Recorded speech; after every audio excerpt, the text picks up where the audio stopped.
Bonjour. Dans le souci d'accompagner du mieux nos paroissiens des deux paroisses de Saint-Jean-du-Mont-d'Anzin et de Notre-Dame de Bonne-Espérance, pour le carême, on a élaboré un petit programme avec l'équipe d'animation et qui va sous le sigle de CAREM 2023, hein, et où il y a des propositions qui sont faites à la fois dans des célébrations, notamment avec le cheminement des catéchumènes, mais aussi avec un petit programme de 3 soirées successives des mercredis soirs.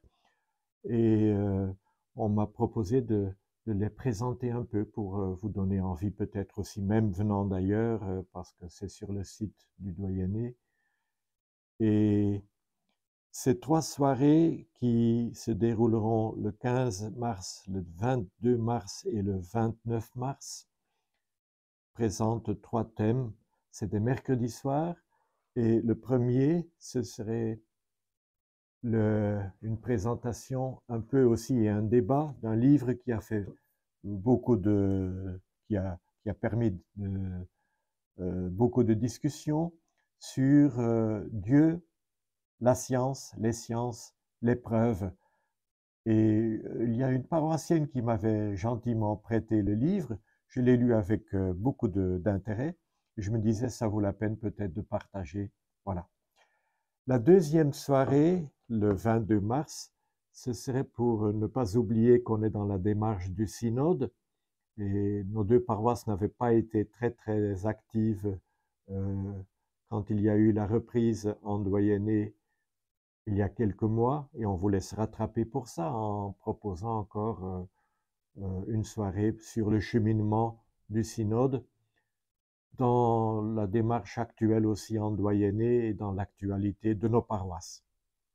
Et puis pour la troisième soirée, ce que j'ai fait depuis quelques années, le dimanche des Rameaux choisit donc chaque année l'évangile le plus marquant de l'année, l'évangile de la Passion.